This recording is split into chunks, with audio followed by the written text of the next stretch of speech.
Where did the season go? Hello everyone, Jody Norstead here on your phone or computer from Midco Sports Network.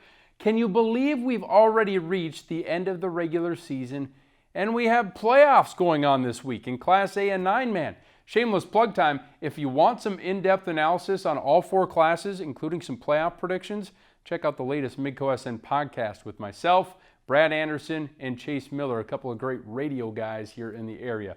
We do a deep dive on all the above, but back to the reason I'm here talking to you.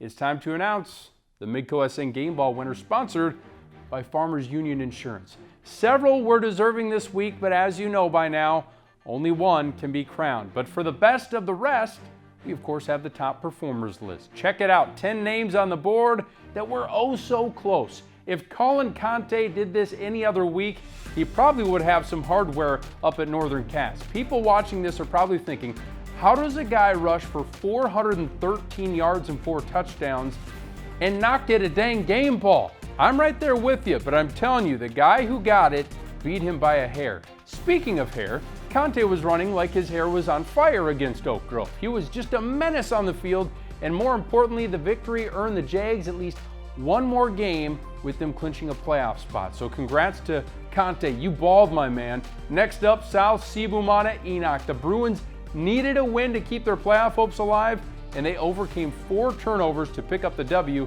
at Red River. Enoch was a game breaker once again, rushing for 191 yards and a touchdown on just 12 carries, including a big 81-yard run. His performance vaulted him into second place in the conference rushing race behind Barika Penu from Cheyenne.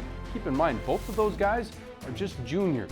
Rugby's Jaden Hamilton has cracked the list before, and here he is again after completing 66% of his passes for 235 yards and 4 touchdowns to go with a punt return for a score in the team's 37-0 win at Botno. A 6'6" quarterback returning punts. Now that is quite a visual. Hamilton and the Panthers open the playoffs at Oaks on Saturday.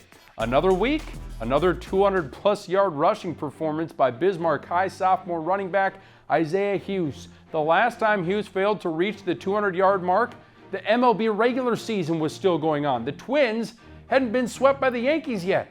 Simpler times, I must say, but since then, Hughes has been loose and the Demons have been juiced. They'll take a 3-game win streak into this week's WDA title game with undefeated Century. 4 total touchdowns for Houston that game, had one through the air as well in that win last week. West Fargo seized the day against Shanley last Friday when the Packers knocked off the 3rd-ranked Deacons 17-14.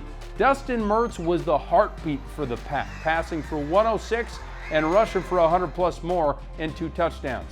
The senior QB played his best game under center when the Packers needed him most, and now they're in good position to make the playoffs with a win at Central on Friday. Richland's season came to an end over the weekend, but senior quarterback Cole Myers ended his outstanding high school career with a bang. Not only did he pass for 217 yards and 2 touchdowns, he also rushed for 200 yards and 5 more scores in the win over Tri-State. Ho-hum, he also added an interception. Matt Ossendorf put up big receiving numbers for Bowman County in the region-clinching win over New Salem-Glen Ullin. Ossendorf caught 8 passes for 195 yards and 4 touchdowns.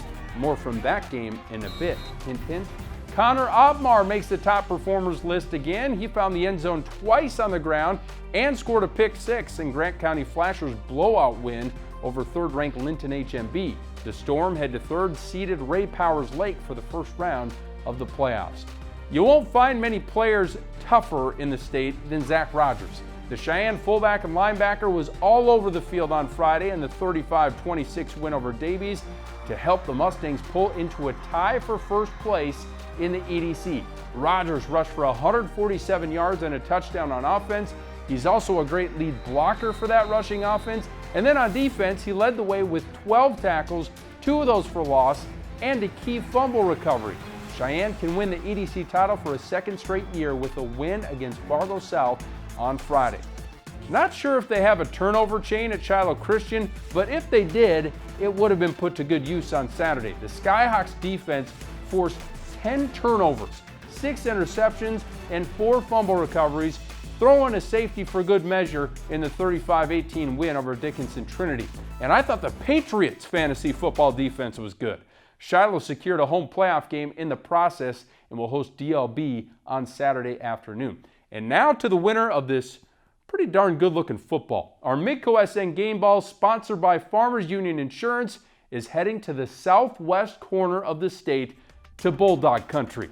Bowman County senior quarterback Jacob Svihovec tossed not 1, not 2, not 3, not 4, not 5, not 6, but 7 touchdown passes in the regular season finale, a win over last year's state 9-man runner-up, New Salem-Glen Ullin.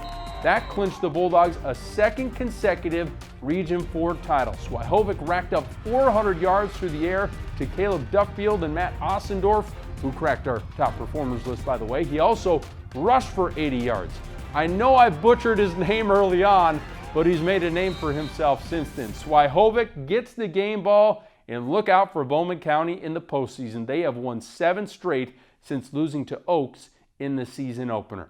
Congrats again to those on the top performers list and our game ball winner. Our final winner of the season will be crowned next week, and good luck to everyone starting the playoffs this week. A reminder, we'll have live North Dakota high school football on our air Friday night as Shanley hosts Davies in a game with massive playoff implications. Make sure you're tuned in to Midco Sports Network 2 at 7 o'clock for that one. Plus, we'll recap it all on Varsity Sports Live at 10:30 on Midco Sports Network. Thank you for watching, everyone.